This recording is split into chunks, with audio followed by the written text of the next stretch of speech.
So you've been evicted. Your rent doubled overnight and you just couldn't afford it anymore. Or you've been bought out. Your property value went up, but so did your taxes, and you could use some of the cash to pay off student loans. Or maybe your neighborhood became unrecognizable. Everyone around you got displaced, so what's the point in staying? Better yet, how about a natural disaster destroyed your home and the government is making it impossible to move back into your city? Whatever your situation is, we can agree on one thing. Housing in the system fucking sucks. People are being thrown out on the streets to die mercilessly all over the world. But you don't want to just accept your fate, do you?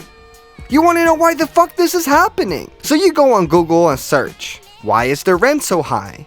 Or even better, what is gentrification? But when you go on Google, they say you're being kicked out because of hipsters, cafes, and bicycles. This shit makes no sense. And that shit's by design. The people in power, also known as the bourgeoisie, benefit from keeping this information from you. Fuck that. This is Marx in the house. My name is Space Baby, and I'm gonna tell you why the fuck your neighborhood has gone to shit, why you can't afford to live anywhere anymore, and why all of our lives suck now. Can't afford rent, getting gentrified. Marx in the house, about to tell you why. This is the first episode of a series, but since I don't want to waste your time, I'm already gonna tell you what your 2 takeaways should be. 1. Your life is dominated by the movement of capital. If you don't know what the fuck that means, all the more reason to stick around, right? Your life is literally shaped by something you don't know shit about. 2. We need to get organized to fight it.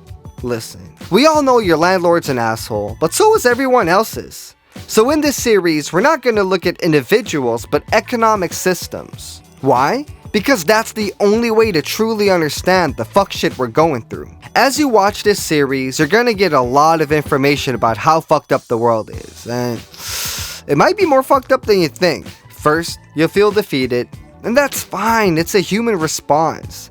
But it's not the point of this video series. The point is to get to that next step. Feeling empowered. I'm gonna give you this theory if you'll promise to put it into practice. Promise? Okay, Lego. We're gonna go deep down a rabbit hole. I'm gonna explain some really difficult and complicated shit, but I'm gonna start from the beginning and explain every small little thing. Anything worth knowing requires struggle, so let's struggle together. Let's begin. You live somewhere, right? Maybe it's out on the streets, maybe it's in an apartment complex or a condo, maybe a tiny crib infested with rats and roaches, but presumably you're alive and you reside on land. Who makes the choices about this land? About who's on the land? It should be the people on the land, right? I mean, it makes sense for people to have a say on issues that affect them. But that's not the case. Other people make choices about where we live. Now, the system under which we live, capitalism, makes us think that we can only have our voices heard by voting. But think about it. If voting would work, would your life really be sucking as much right now? There must be something else. So who are these people who make choices about the space you occupy? Most likely, your landlord. And of course that makes sense because wait, what the fuck?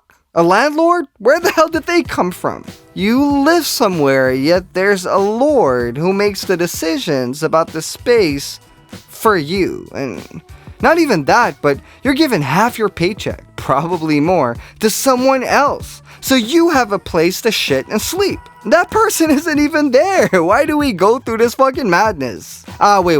It's because this person has a piece of paper that says the land is theirs. But how did the landlord get this piece of paper? By buying the fucking crib. Okay. From who? From the previous owners. Who did they buy it from? Okay, let's trace it back as far as we can. At some point, the people indigenous to the land used it to sustain themselves. They didn't use the land to make money but for survival. They focused on its use value and shared it communally. Then, at some point, they had their land violently taken away from them. Now this could have been through colonization from an outside force, or even the ruling classes taking over land commonly held by the people. This could be a queen, a warlord, imperialist, the church, who fucking ever. It seems that the pieces of paper landlords use to claim their cribs are drenched in blood of our slain ancestors. Interesting. Now this is also where we hit a little bit of a caveat when we say the people on the land should make decisions on the land.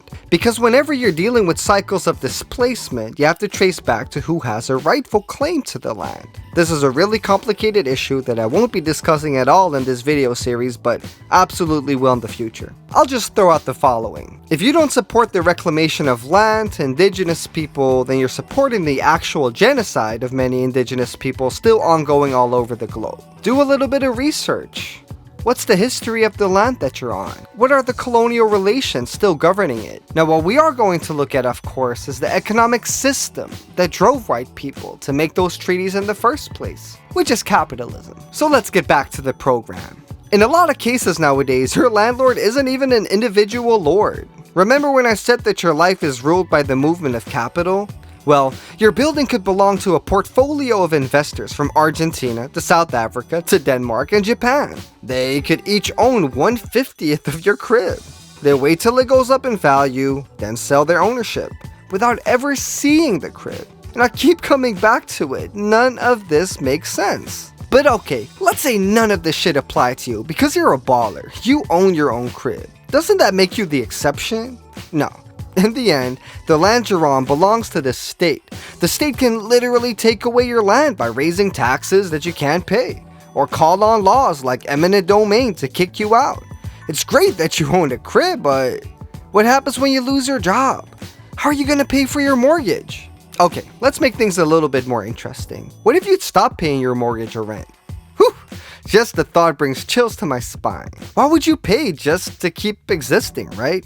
Well, here's the little problem with that. You'd be going up against private property relations. And that's what the power of the bourgeoisie relies on. And the state? The state is the tool of the bourgeoisie to keep you from acting up. Don't believe me? Let's run through a scenario. So you stop paying rent. Your landlord calls the pigs. Who funds and arms pigs? The state. If not the pigs, there'd probably be a court order. Okay. Who funds and enforces the court's decisions? The state and the pigs. What if we fight the pigs and win? Hear the chopper? It's the National Guard. Long story short, we, the people without property, are moved around at the will of the people with property. And they're protected by the state and its goons. Sounds stressful. What is at the heart of all of this? It's capitalism and the movement of capital. If you enjoy Marx in the House, please consider donating to my Patreon and or sharing this video with friends and comrades.